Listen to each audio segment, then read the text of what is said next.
help make it happen. My name's Curtis. I'm our Twinsburg Macedonia campus minister, and I'm here hanging out with you guys today, getting to do the second week in our series that we're calling Baggage Claim. So go ahead and grab your Bibles and open up to Romans chapter 12. If you don't have a Bible that you could read or understand, or one you can call your own, there's some paperback ones at the ends of the rows. Pass those suckers down, and you can follow along with the page numbers on the screen. And if you're online with us at mochurch.tv, open up to Romans 12, and we're going to get there here in just a little bit. You may have a difficult time believe this, but I have a difficult time paying attention. I get distracted really easily, but I know that's hard for you guys to believe, right? I'm sorry, what? No, I do. I have a difficult time paying attention. I have a difficult time staying focused, especially when it comes to multitasking. And we have 4 young kids in our house, and there's pretty much not anything that is done without multitasking in the house right now. So you can imagine how much I struggle. And I really struggle. It's really difficult for me to pay attention and to stay focused when part of the multitasking is like awaiting further instructions, or like paying attention to instructions while I'm doing something else. A great example of this is this past summer. My family and we got the opportunity to go on family vacation together. We were going away for a week. Now, our youngest son had just been born. He was a couple months old. And anytime you go traveling with a newborn, you know that packing is next level, right? Like traveling with a newborn is just absolutely next level. Fortunately, my wife and we decided to divide the packing responsibilities up evenly according to our ability. She was in charge of packing everyone but me. I was in charge of packing myself, and she was going to take care of packing everybody else. Like, that was her idea, and I said, that's a great idea, honey. Let's go with it. And Abby, my wife, she is so good when it comes to packing. She's super thorough. She'll begin a couple days before kind of gathering everything together, making a plan. She'll make a list, check it twice, that sort of deal, making sure we've got everything. And I was in charge of packing me. And as we got closer to the time for, us to go, she would ask, have you packed your stuff yet? And I'd be like, I'll get to it. I'm easy enough to pack for, right? Just kind of throw a couple things in a bag, it'll all be good. Like it's vacation, and so we get closer, and she's kind of gathering everything, and I'm taking care of getting like the house ready and distracting the kids so that she can pack, and she's setting things out by the garage door, and when she all gets there, then it's my turn to like pack the van, and we get the day of, and she asks like, have you packed your stuff yet? And I'm like, I'll get to it, right? I'll get to it. And we get to within a couple hours of leaving. Have you packed your stuff yet? I'll get to it, and I'll begin taking stuff out and putting it in the van. And one time when I came back into the house, I passed her, and she said, hey, look, I grabbed your shirts and your shorts because it was like here with the laundry. But you've got to get everything else. That's your toiletries, your socks, your underwear. Like that's on you. Like, okay. And I'm super gracious, right? Oh, sweetheart, thank you so much. Like, I'm sorry. I know I should have been packing already. Thank you for doing that for me. Like, I'm sorry. You got enough stress on your hand. Like, thank you. And I set my stuff out. And we continue packing, and all the stuff gets down to the garage, and I load all the stuff in the van, and we all load up in the van, and we head out towards Lambertsville, Michigan, which is home of possibly the world's smallest zoo. I mean, it's like we bought a zoo for real, and we got to go, and we got to spend like a week out there, and we get there that first night. We unpack the van, we go out, we play in the pool, and we just have a blast, right? Like, we're excited, family vacation, like a week. Like, this is going to be great. We have a great first night, go to bed, everybody sleeps pretty good, including the newborn. Wake up the next morning, excited for the day. I begin to gather my things, and Abby's in the room with me. I begin to gather my things to get ready for the day, and I realize, and I say out loud, I need socks. And she looks at me, and I look at her, and in the moment, we realize the same thing, only she says it out loud. She said, you didn't pack your bags. And I said, you're right. And I said, I set them out on the bed, and she said, a lot of good that's doing you now. She said, what are you going to do? I was like, well, it's just socks. It's vacation. And she looked back at me deadpan, and she said, you don't have any underwear. To which I said, it's vacation. She did not think it's as funny as you guys are laughing right now. She did not think it's funny. But here's the reality, right? The reality with this is when we are all walking around with baggage, right? Some that we've packed on our own, right? Some that we've packed our own bags. We've caused our own problems in our relationships. Some of the baggage that we're carrying around right now, we've packed ourselves. But the reality also is that there's some baggage we're carrying around that someone else has packed for us. And they've handed it to you, and now we're expected to deal with it as we walk around and as we deal in our relationships. And so we're in the second week of this series that we're calling Baggage Claim. And here's the deal. This series is all about relationships. It's all about relationships and how in relationships we all have our own baggage, some of which we've packed and caused on our own, some of which has been packed and handed to us, and how that affects our relationships, how we approach loving one another, how we approach interacting with one another. This isn't a dating or a marriage series, but I do believe that the principles, the truths that we will learn and look at will make you a better husband. It will make you a better wife. It will make you a better girlfriend or boyfriend now or in the future. This isn't a parenting series, but the truths that we will look at, I believe it will help you parent better. This series is all about relationships. And our main goal over these 4 weeks that we look at this last week and then the next 3 weeks, today and the next 2 weeks, our goal over these 4 weeks is to figure out how to deal with our baggage, especially as it comes to the baggage in our relationships, right? Because we want relationships that are healthy, and how we can work towards dealing with the baggage so that we can have relationships that are healthy, relationships that are life-giving, relationships that are resilient, that can stand the test of time, that can travel with us, relationships that are strong, right? Relationships that go beyond just the shallow knowing each other and into the depths of community in which we were meant to experience, in which we were created and designed for. You see, since the very beginning, God tipped the hand to us that we were meant to be in community with one another, that we were meant to be with one another. Right? You start reading the very first pages of the Bible, and the story unfolds, and it says, in the beginning, God created the heavens and the earth. And it says that, like, God created light, and he stands back and he looks and he sees that it's good. It says that he created land, and he steps back and he looks and he sees that it's good. He creates the sea, and he steps back and he looks and he sees that it's good. He creates the stars, and he steps back and he looks and he sees that it's good. He puts creatures on dry land and creatures in the ocean. He steps back and he looks and he sees that it's good. And then there's a break in the pattern, because God creates man, and he steps back and he looks, and this is what he says in Genesis 2:18. The Lord God said, "It is not good for the man to be alone."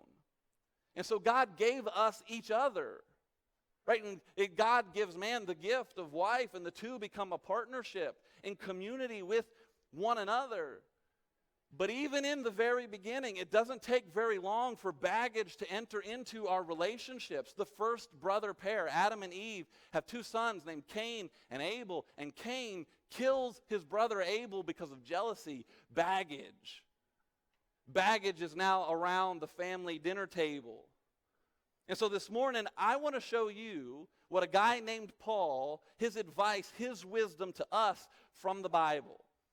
But when we go in and we read this out of Romans, I don't want you to read this as something that's written in the Bible and therefore we should listen to it. I mean, all those things are true. It's in the Bible. I do think that the Bible contains the words of life, that when we live out its teachings, we will experience more hope and joy and peace and patience.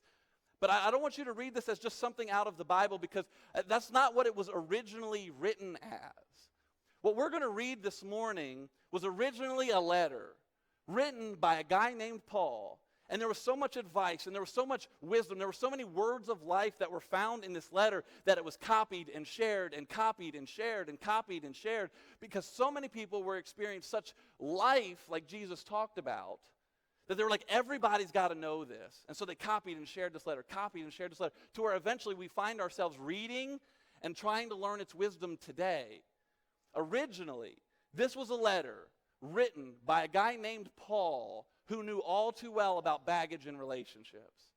We just finished a series before this one called Tales of an Axe Murderer, where we looked specifically at this guy. He made it his mission to stamp out Christianity. He made it his mission to kill followers of Jesus, and then he became one. And Paul found himself in church, possibly sharing a row in church with some of the very families that he persecuted. Maybe some of the very people that he had beaten. Maybe some of the very people that he had imprisoned for being followers of Jesus. And now he was in worship with them together. And they were singing songs about how great God is, standing next to the very man that possibly had some of their family members killed. Paul knows about baggage in relationships. And so in this letter, Paul, he gives us his most complete exposition on what it means to live out Jesus' command that we need to love one another the way that Jesus loves us. Right? You've heard of the golden rule, do unto others the way that you would have them do unto you. Well, Jesus takes it next level and says, no, because here's the deal. I know sometimes you don't treat yourself very well. I want you to love other people the way that I have loved you. He raises the bar. And in this letter, this is Paul's kind of greatest exposition on what that looks like practically in our lives. And he unpacks that and he unpacks that. And eventually he gets to what we're reading today in chapter 12. And in chapter 12, he starts talking specifically about how we can handle our baggage in relationships. And Paul says this in Romans 12, verse 2. He starts off, he says, don't copy the behavior and the customs of this world, but let God transform you into a new person by changing the way that you think. And then, he goes on, and then you will learn to know God's will for you, which is good and pleasing and perfect. I would say peaceful. And let's be honest, what we really want in our relationship, what you really would like in that relationship that's characterized by baggage is peace. All right? And so let's go back to that first slide and what he says at the beginning of verse 2. He says, don't copy the behavior and the customs of this world. The first thing that Paul says is, hey, look, here's the deal. You've got to deal with the baggage. So first thing, it's important that you deal with it. But not only do you need to deal with it, it's important how you deal with it. It's important how you deal with the baggage in your relationship, right? And we know this from packing, right? How many of you have ever had something explode because you didn't pack it appropriately in your bag, right? We started packing my oldest daughter Hadley's lunch this year, and I learned very quickly it matters how I put the juice box in her lunchbox if I don't want juice to end up all over everything in her lunchbox. It's important how you handle it. It's important how you pack your bags. And Paul says right here, here's the deal. You need to handle the baggage in your relationships, and when you do, don't copy the behavior and customs of this world. You know why? Look around. It's not working. It's not working. Right? You see those relationships, they're not marked by peace. And here's what makes it even more difficult, right, is we have people who claim to be followers of Jesus, and it seems as though their relationships aren't marked by any more peace than those who aren't following Jesus.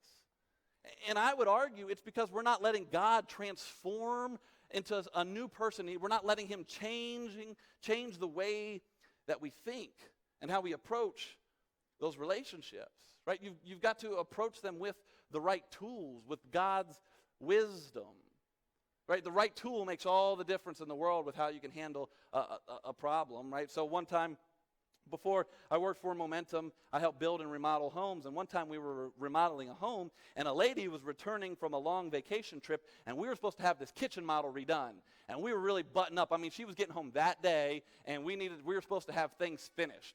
We're trying to set this sink in this kitchen, and we dry fit these pipes together as we were putting this sink in on this granite countertop, and as we were dry fitting all this together, one of the PVC pipes, the connections, got stuck together. And instead, because we were in a hurry, instead of Mr. Tony having me run outside, get the right tool to separate the pipes, instead, he just grabbed a crescent wrench and he started tapping on the pipes to try and separate them. The problem was it was old PVC. He tapped once, he tapped the second time, the thing snapped in half, and it turned into an old faithful geyser in the middle of this lady's kitchen. So he jumps on the pipe. He's trying to water spraying everywhere. The door to the basement was locked, and so I had to pull it off the hinges. And the main water valve was drywalled over. It was a mess.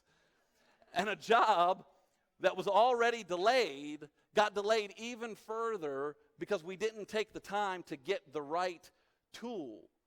Right? When you don't have the right tools, the job gets more difficult.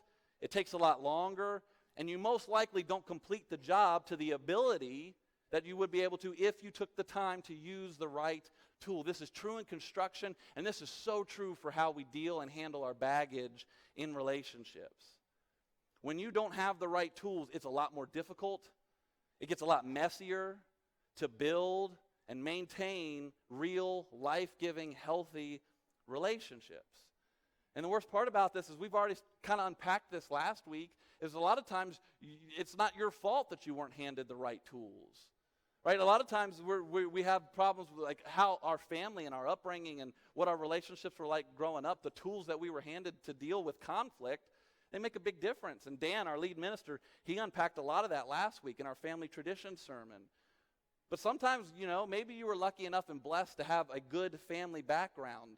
And so the tools and the way that you approach conflict in your relationships reflects that, because it's a wonderful place, right, where you were grown to it's a patient environment, where you were taught to deal with baggage, with confrontation and mistrust and hurt.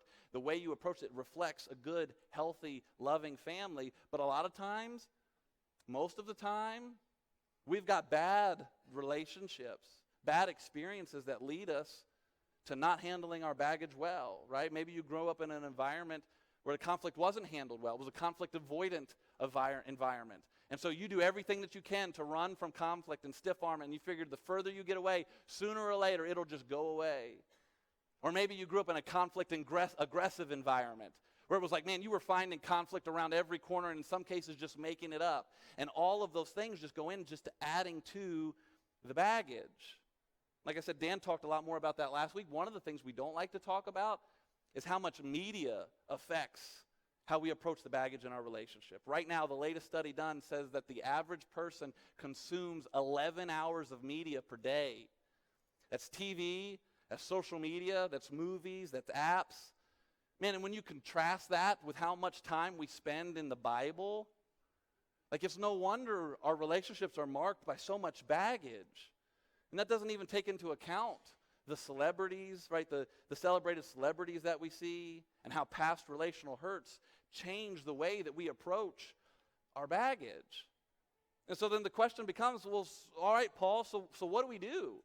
Make this really practical for me. Paul says, you got to change the way you think. You got to let God shape the way that you approach your relationships. And so then he goes on in the next part of chapter 12 where he gives you some really practical stuff, right? Like pray for the people that like come up against you.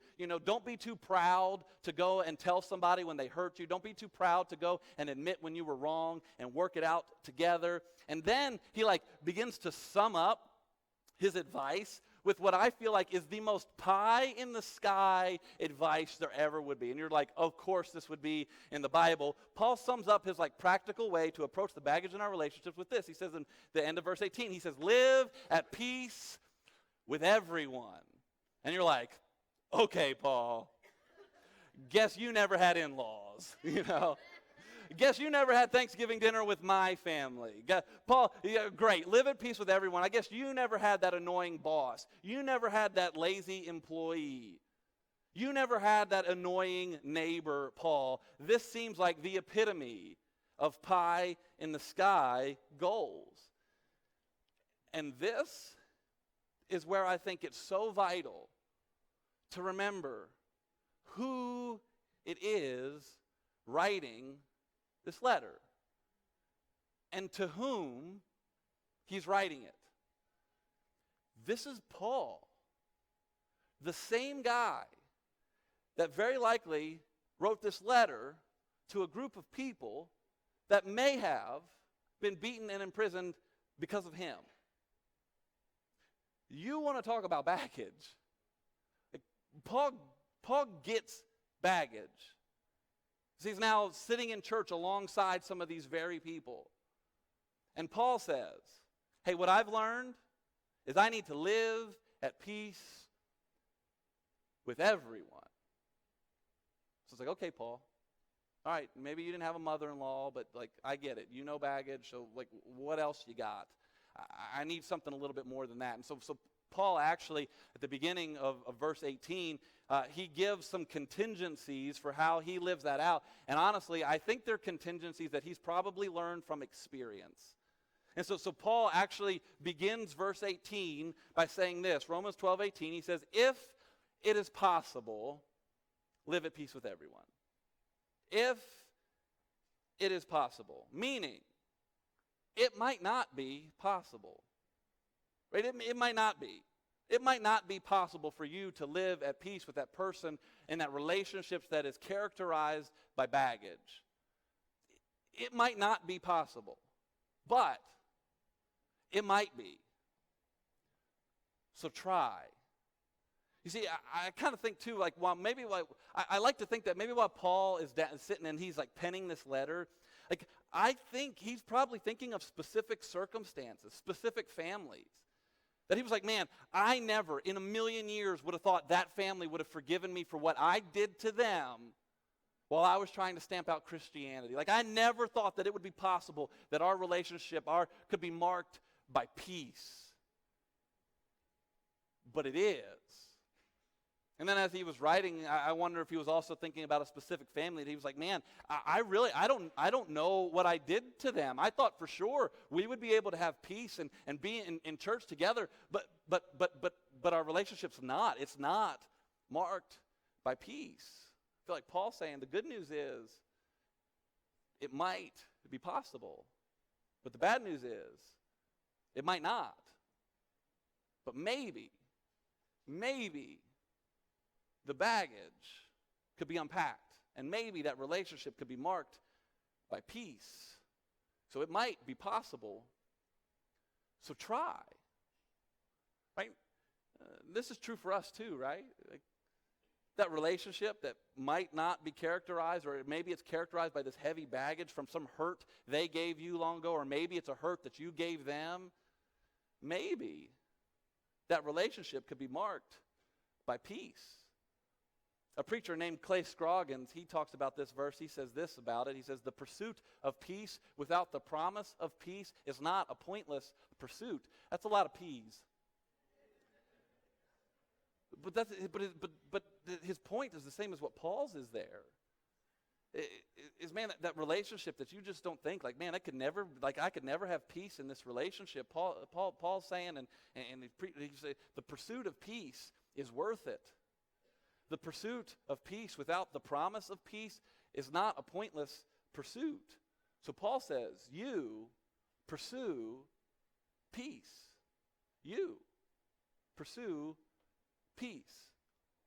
In Matthew chapter 5, it's the beginning of what we now call the Sermon on the Mount. It's Jesus' longest recorded sermon that we have in the Bible. And personally, I think this was Jesus' like go-to sermon, the one that he would say regularly as he traveled from city to city. And towards the beginning of it, there's a section that we call the Beatitudes. And it's a lot of like, blessed are the, blessed be the, blessed are the, you know. And what's funny is that word that gets translated blessed, it could actually be translated happy. And one of the things that Jesus says is, blessed are the peacemakers. Happy are the peacemakers. And I think some of this is related to what Jesus, like, was what Paul is unpacking here. It was like, man, you pursue peace. You've got to change the way that you approach it. Stop trying to take revenge. Stop trying to get even. You pursue peace. And we're going to talk about revenge in the next coming weeks. So Paul, he adds another contingency, right? He starts with, if it is possible, live at peace with everyone. And then he adds this. He says, if it is possible, as far as it depends on you, live at peace with everyone. And I have loved this phrase right here. For about a year now, I don't know why, I've just kind of found myself really attracted to that phrase, like, as far as it depends on you, and like just thinking about, like, what does that mean, especially when it comes to our relationships. Paul says, if it is possible, as far as it depends on you, live at peace with everyone. And so I want to talk about just a couple of words in that short phrase, and the first one is the word you. He says, as far as it depends on you. See, now, here's the deal. When it comes to baggage in our relationships, right, when it comes to that person and that issue that you've got between you and that other person, whoever it may be, where do you find yourself spending the most energy? Where do you find spending most of your head space? On you or the other person in that conflict, right? Most of the time, we spend most of our headspace, most of our energy on the other person, right? If you would just change, if he would just get his act together, if she would just be fair, if they would just pay me, if they would just quit being so selfish, if he would just do what I asked him to do, if she would just listen, then we could have a good relationship. Then we could have a relationship that's not marked by me lugging around all this baggage. And so Paul says, whoa, wait. Okay, before we go any further, okay, and I realize this is a big ask, but if it is possible, as far as it depends on you, let's stop talking about them, and let's talk about you. What can you do in this relationship? What depends on you, which is the next word we want to talk about, depends. Now, there's a product in our culture, that's just marked by like some stigma and stuff, and I don't even want to bring it up. I don't even want to put a picture up here because then you start running down a rabbit trail and you're thinking about other things. But the question I want to ask for you is, what depends on you in the relationship? Right, that relationship that's marked by heavy baggage, that relationship that's just not marked by like good blood, like it's just not what you want it to be. What in that relationship depends on you? Right, what depends on you? A really great example of this is 2 Wednesdays, or so 2 weeks ago, Wednesday, oldest daughter, Hadley, she's in first grade, and she started doing her homework at the dining room table, and as soon as she gets home from school, and that takes her up about to the time of dinner. And so we've really been on her trying to create good habits and things like that. When she finishes her homework, she's supposed to take her homework and put it in the backpack. That way it's already packed. We don't have to worry about it, and it's safe from any of the messes. And so Wednesday of 2 weeks ago, it was dinner time. Hadley had finished her homework, but she had left it on the table. And when I had called everybody to the dinner room table to eat dinner, Hadley climbed up into her chair, and she saw that juice had been spilled on her homework. And she knew who it was. And so she immediately, KJ, you got to pay more attention. You spilled juice on my homework. She was really mad. And I was like, yes, time to teach some responsibility. And so I came in like super dad, like, Hadley, let me ask you a question. We've talked about this. Whose fault is it that there's juice on your homework? She went, KJ, she spilled. I said, whoa. We've talked about this. What are you supposed to do with your homework when it's done? Put it in the backpack. Okay. Did you put it in the backpack? No. So whose fault is it that there is juice on your homework? Mine, I guess. I guess you're right. Well, let's go pack it up. So she takes her homework and she packs it in the backpack, and she kind of goes on, and I was like super dad, I was like waltzing in the living room, like strutting my stuff in front of Abby, like, see what I just did there, sweetheart? It's kind of like came over to the side, and she just in a quiet moment between her and I and Dalton. Luckily, he's not old enough to know what just happened here.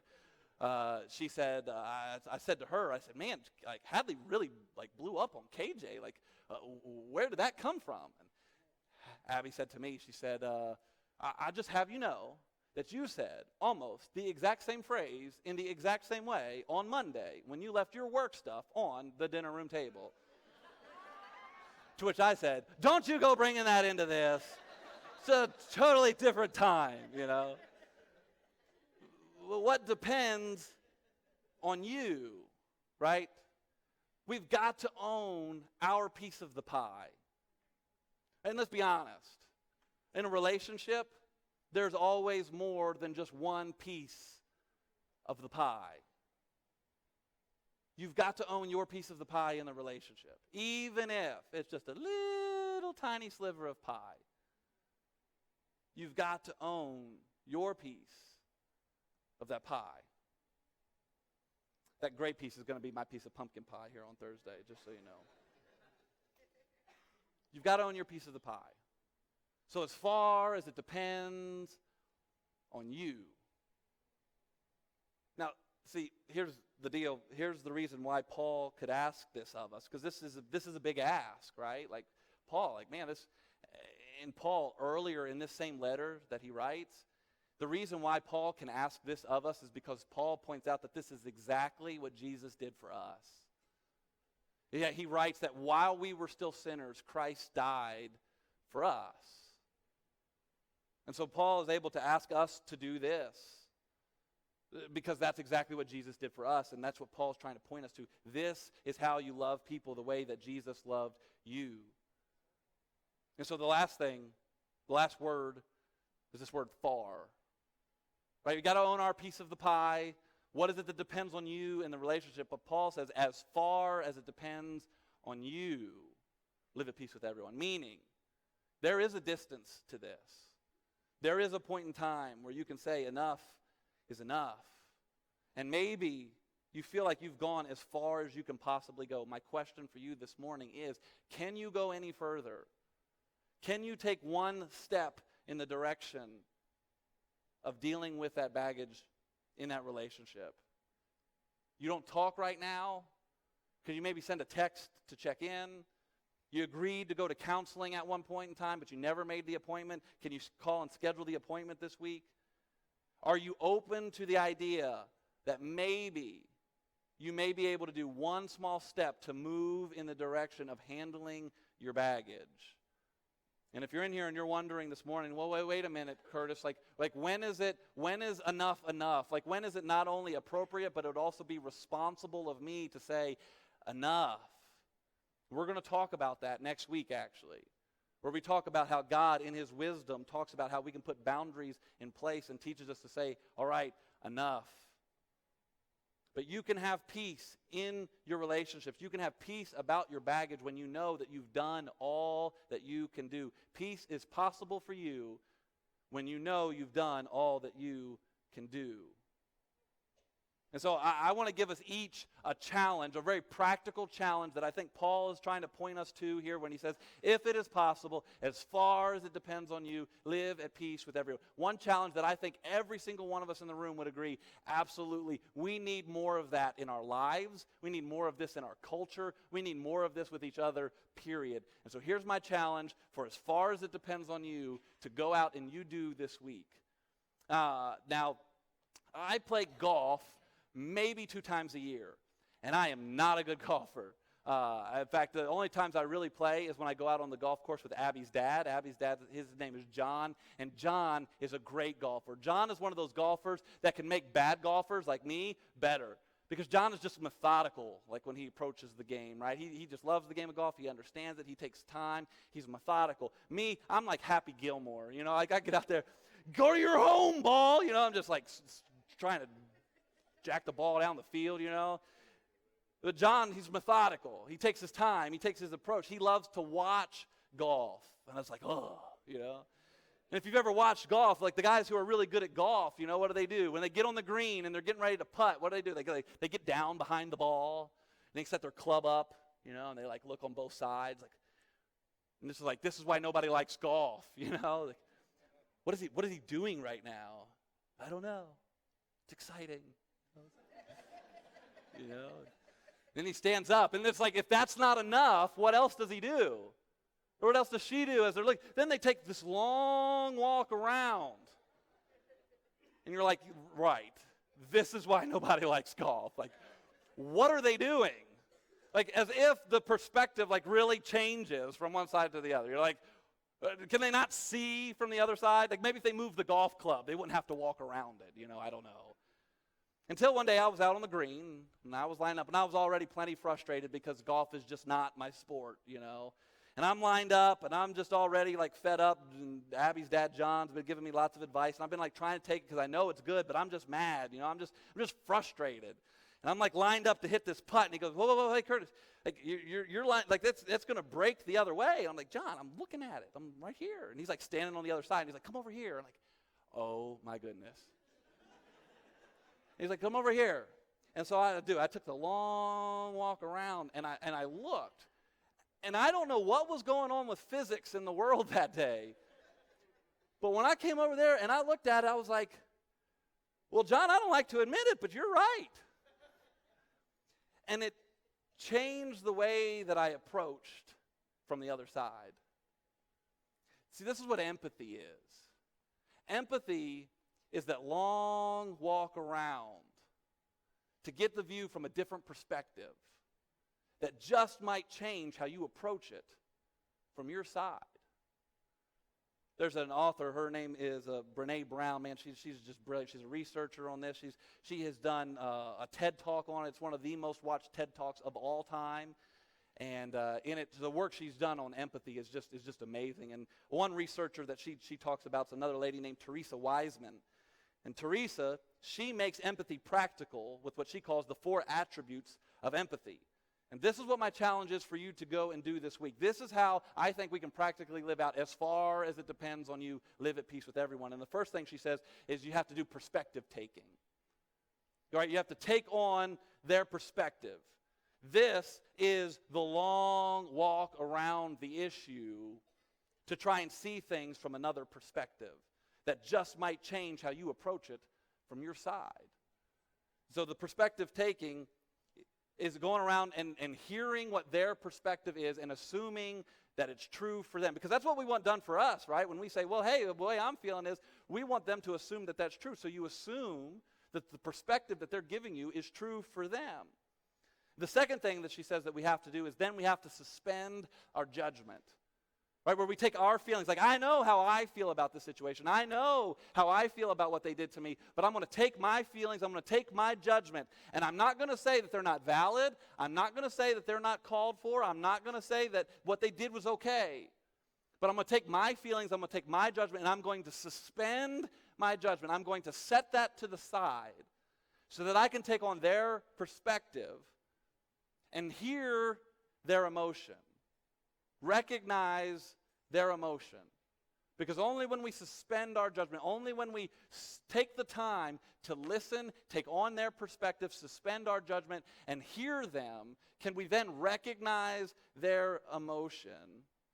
Which leads us to the fourth and final thing, and this is probably the most difficult, then communicate that emotion back to them.